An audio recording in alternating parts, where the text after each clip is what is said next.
bom dia, boa tarde, boa noite a todos.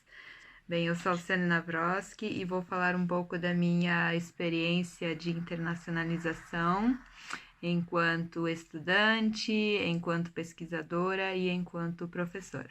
Como vocês veem, eu sou formada em pedagogia, sou pedagoga, e mais tarde, depois eu fiz mestrado em educação e doutorado também em história da educação, né? Nesse trajeto de estudante, de professora e pesquisadora, eu participei de duas grandes oportunidades de internacionalização, né? Que foi então um momento que eu saí da minha universidade, saí do país para estudar em um outro lugar, né? Para viver e para estudar em um outro lugar. Bom, a primeira grande experiência foi em 2015, quando eu estava no doutorado, e fui contemplada com uma bolsa Erasmus, do programa Erasmus Mundus, para ficar um ano pesquisando e estudando na cidade do Porto, em Portugal. Essa foi uma experiência tranquila, muito proveitosa, era o primeiro momento que eu saía do país, então, né, para estudar. E eu ia para um país que então falava a mesma língua que eu, né? A minha língua nativa, né? Então foi muito tranquilo, apesar de que nos primeiros dias nunca é tão tranquilo, porque a gente precisa se ambientar, é um outro lugar, tem um outro horário, é outra comida, né? A gente precisa conhecer as burocracias do país para saber onde é bom morar, saber quais são os procedimentos que a gente precisa fazer para estar legalmente registrada no país, né? Uma vez que na condição de estrangeiros nós deixamos de utilizar o nosso documento de identidade ou o nosso CPF e passamos a usar tão somente o passaporte, né? Então o único documento que é válido, que é reconhecido fora do país é o passaporte. Mas Portugal é um país muito acolhedor, muita comida, muito receptivos, né?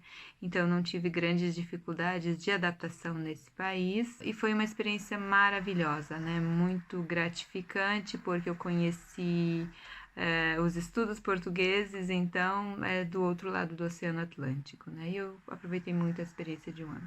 Bom, passado 3 anos depois da minha volta, eu defendi meu doutoramento e depois, mais tarde, então, eu fui contemplada com uma bolsa de pós-doc, né? De pós-doutorado daí, né? E aí foi novamente para um país da Europa, mas no outro extremo da Europa, né? Que foi na Polônia, né? Foi um país que eu tinha já escolhido porque eu já vinha estudando um pouco sobre a imigração polonesa no Brasil. Eu mesma sou uma descendente de imigrantes, né? Isso justifica um pouco porque o interesse dessa temática. E eu aproveitei então para fazer essa pesquisa em Varsóvia, a capital da Polônia, né? A Polônia já fica muito mais distante do Brasil do que Portugal, são mais de 10 mil quilômetros do Brasil. Não existe voo direto, então a gente sempre vai precisar fazer uma escala, normalmente em algum país europeu, né?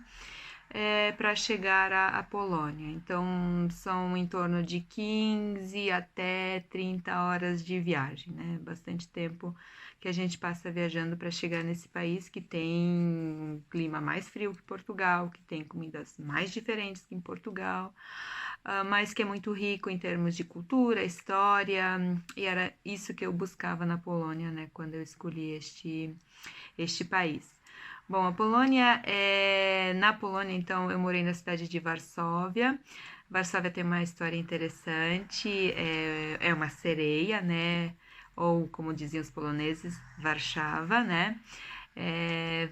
Vars era um pescador e a Chava era uma sereia, e um dia o pescador encontrou a sereia no rio, né? No rio Wisła, que passa em Varsóvia, e ela esteve cantando, ela cantou para ele ficou encantado, ficou apaixonado, e eles casaram e deram origem à cidade de Varsóvia.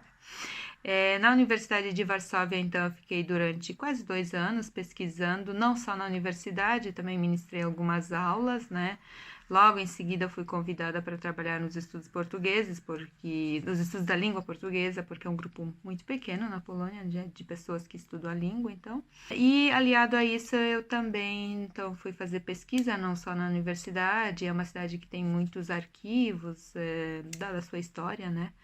Como vocês sabem, é o lugar onde ocorreu tanto a Primeira quanto a Segunda Guerra Mundial. Então, hoje tem muitos documentos, muitos arquivos, muitos museus, e o acesso é muito tranquilo, né, a estes espaços. Então, eu fiquei por muito tempo também frequentando esses lugares de pesquisa, né, aliados ao meu interesse de pesquisa, que é a história da educação.